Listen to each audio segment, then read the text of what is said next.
Hello and welcome to today's episode of the Jacksonville Jaguars Insider Podcast. My name is John Shipley. I am your host and beat reporter, and I've been your beat reporter covering the Jacksonville Jaguars for On SI every single day since August 2019, and we're continuing to move forward through yet another offseason together.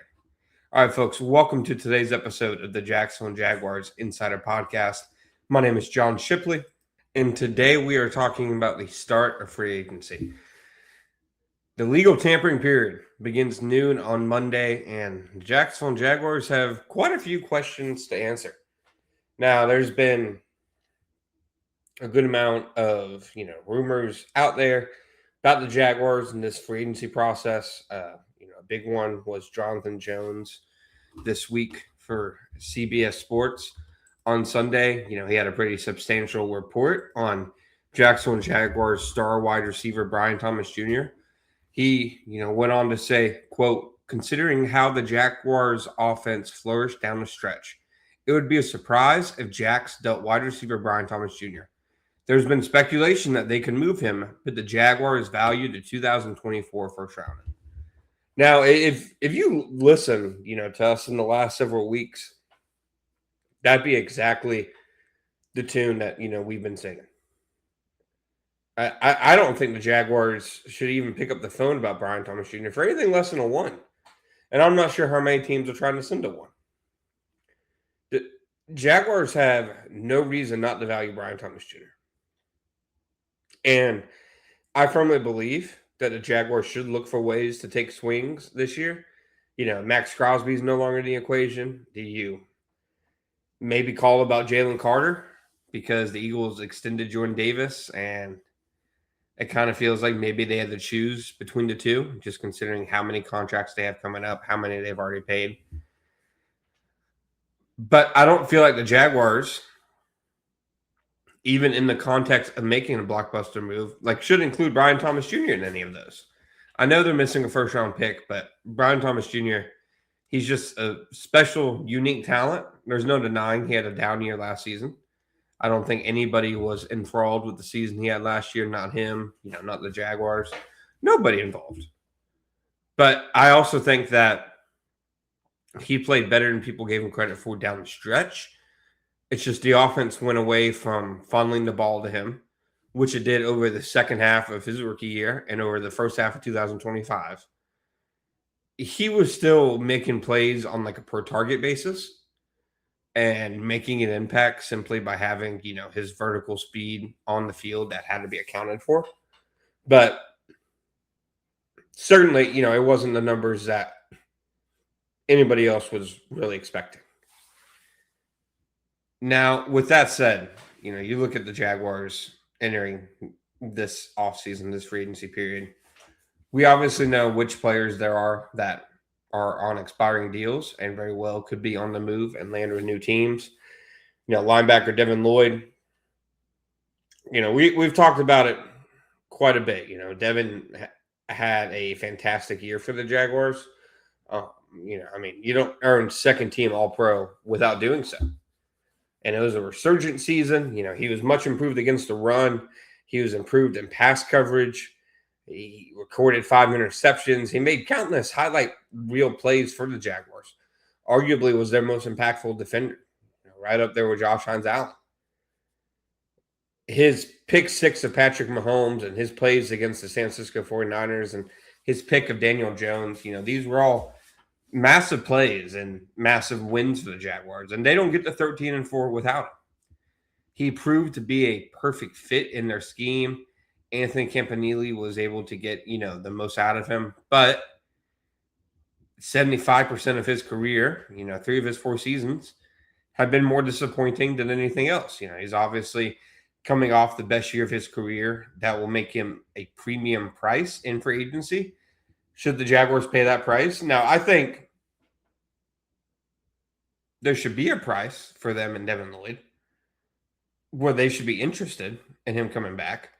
But I can't imagine it gets near what some of these prices that he might see in free agency. Guys are getting $15 million a year deals while getting extensions last year, not even, hitting the open market. So I could absolutely see north of that. And Devin will be a hard guy to replace just because, like I said, his skill set is so unique. What he can do as a pass rusher, his length, how he can get into windows, just how he was deployed was really unique. I don't think, like, say, Fintrell Miller or Jack Kaiser started for the Jaguars on linebacker next year. I don't think they'd be utilized in the exact same way Devin Lloyd was. I don't think they're just plugging him into a spot. I think Anthony Campanile, unlocked Devin Lloyd and found the best way to use him and his absolute best usage. And obviously the Jaguars and Devin Lloyd benefited from it. So ultimately, I think, if you're the Jaguars, you're expecting to lose Devin Lloyd. We'll see what kind of comp pick they could get for him. They could get a fourth, potentially a third, depending on what they do in free agency. Do they do anything major? I think it's a fair question to ask. It doesn't feel like, they're primed to sign a high volume of guys or sign guys, right off the rip, like they did last year when they signed, 9, 10 guys in the first couple of days of free agency. I'm not sure I'm expecting that, but do we see them land their eyes on one big target and go after him? I haven't heard anything on this. This is just me speculating. I mean, what about Trey Hendrickson? If they're actually involved in the Max Crosby race, then they want to improve their defensive line, including defensive end, despite clearly having two good defensive ends.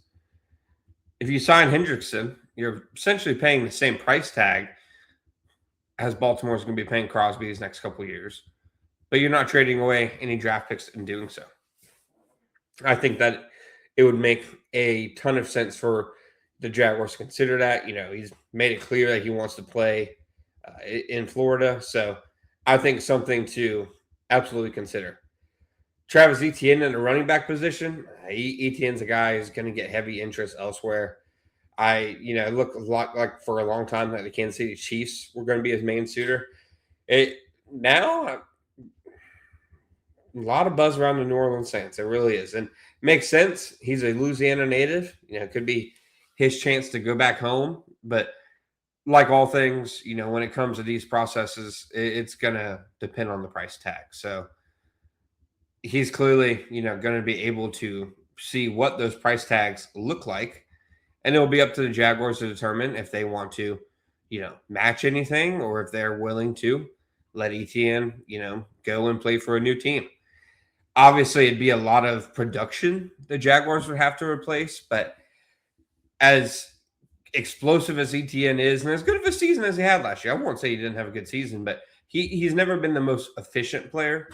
He's never really been a grinded out type running back. I do think that whether it's with a combination of a rookie or a veteran addition and a second-year development from Bayshao Tuden, that they can ultimately develop and get more out of the running game next year. And then they can ultimately, kind of match the production that they had. Now, what could those veteran options look like? They've obviously been connected to Kenneth Gainwell. It'd be really aggressive, but it wouldn't shock me. I mean, Liam Cohen, I feel like, it's clear they would have drafted Ashton Genty at number 5 if they didn't make the Travis Hunter trade. He wanted RJ Harvey. The Jaguars, they've wanted to add to the running back position. So it wouldn't surprise me if Liam Cohen was like, get me my number 1 running back, get me my bell cow. I think they're better off going to Rashad White, Sean Tucker direction and just getting, somebody much cheaper and then also leaning into Tuden. Curious about Buster Brown. He's one guy who I wonder, the Jaguars timelines a lot of times spur action. Should they get something done with him before free agency begins and the legal tampering period begins? It's pretty clear now he's going to have a strong market. I think that he's probably going to have a market that a lot of people might not have even expected, several months ago. But he's a guy who reportedly has drawn plenty of interest.